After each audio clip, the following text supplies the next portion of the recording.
referencia a la palabra de Dios. Y vayan conmigo a Romanos 12, 1, 2 y 2.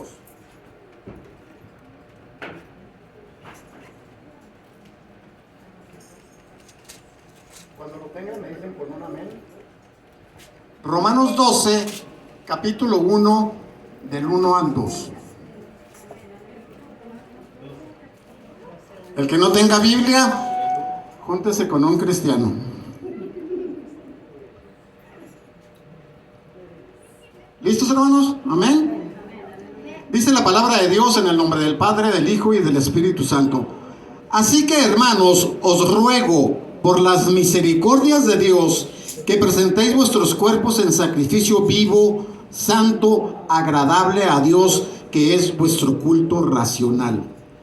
No os conforméis a este siglo, sino transformaos mediante la renovación de vuestro entendimiento, para que comprobéis cuál sea la buena voluntad de Dios, lo que es agradable y perfecto. Oremos. Bendito Padre Celestial, te damos gracias, Señor, por tu palabra. Gracias por bendecirnos. Gracias porque eres bueno y porque tu misericordia es para siempre, Señor.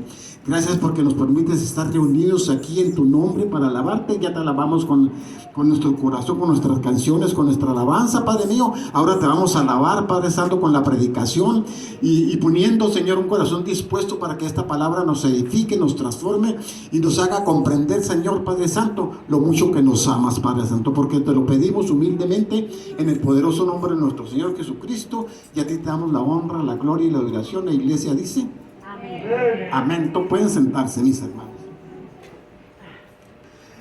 Hermanos, la carta a los romanos es una carta maravillosa, es un compendio de enseñanza, de doctrina y de exhortaciones. Esta carta que escribió el apóstol Pablo a los cristianos que estaban en Roma, a una iglesia que él no conocía, se divide en dos partes. Los primeros 11 capítulos nos muestran lo que es la doctrina, la enseñanza. Y del capítulo 12 al 16, porque son 16 los capítulos de la carta a los romanos, nos muestra las exhortaciones, las aplicaciones, de cómo debemos de aplicar esas doctrinas, esas enseñanzas que Pablo le llama las misericordias de Dios.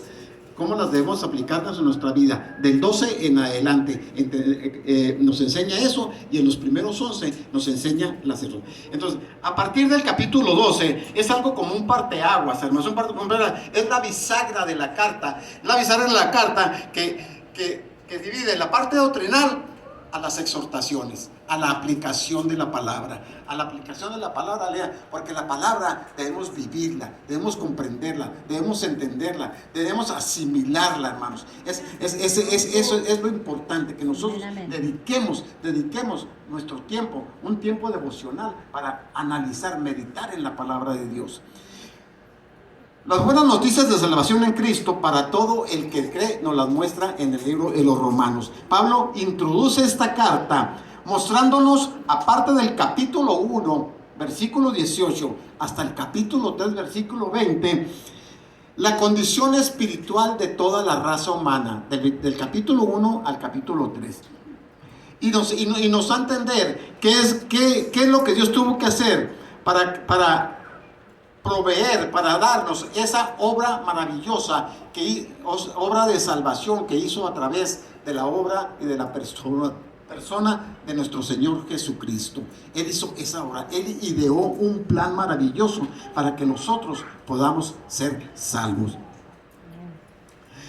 Y Él, obrando como un fiscal general, Pablo presenta su caso argumento tras argumento. Él va mostrando en los primeros 11 capítulos cómo toda la doctrina que nosotros necesitamos entender. Yo les invito, hermanos, a que estudien la carta a los romanos. Es una carta maravillosa.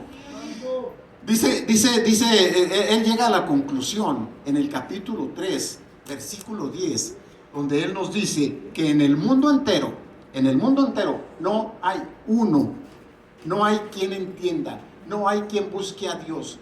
Todos se han desviado, a una se hicieron inútiles. No hay quien haga lo bueno, no hay ni siquiera uno. Así es, hermano. Si tú pensabas que eras bueno, si tú pensabas que ya la tenías hecha, no. Dice la palabra que no hay justo ni aún uno. Todos necesitamos el evangelio, todos necesitamos entender, todos necesitamos arrepentimiento, todos necesitamos venir a Jesús. No hay un solo justo. Ese es el argumento que Pablo cita en el Antiguo Testamento. De modo que es Dios el que está obrando, el que está haciendo, el que está poniendo esa enseñanza. Somos pecadores rebeldes. Eres pecador rebelde. Soy un pecador rebelde. Merecemos la condenación. Merecemos la condenación de Dios por causa de nuestros pecados. Pero mis hermanos y amigos que están aquí en esta mañana, es sobre ese manto negro donde el diamante del Evangelio brilla con todo su esplendor. El diamante del Evangelio brilla porque nosotros somos pecadores. Como lo mencionó ahorita la hermana. La hermana fue rescatada de un vicio. Ahí el diamante del Evangelio brilló con un esplendor tan grande que opacó todo lo que ella estaba sometiendo. Y todos tenemos algo que contar, todos tenemos algo de qué avergonzarnos, hermano. Así de que no les voy a contar de qué me tengo que avergonzar porque saldrían corriendo. La buena noticia, hermano, es que el evangelio que Dios nos anuncia no nos dejó en esa condición de pecadores, no nos dejó en esa condición de miseria, sino que proveyó a través de Jesucristo, que nos libra del pecado, un maravilloso plan de salvación. Dios, el Hijo de Dios, la segunda persona de la Trinidad, se hizo hombre. Vivió una vida de perfecta obediencia al Padre. Murió en una cruz y luego nos redimió y pagó la deuda que teníamos nosotros ante la justicia de Dios por causa de nuestros pecados. Él recibió sobre sí mismo voluntariamente todo el pecado que nosotros necesitábamos, que nosotros teníamos que pagar. Todo eso, todo Él lo recibió. Él lo recibió para que nosotros fuéramos rescatados de nuestros pecados.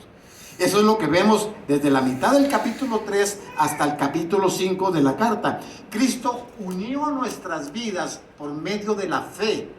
Por medio de la fe, Cristo unió nuestras vidas con la de Él, para que nosotros podamos ser justificados ante el tribunal de Dios.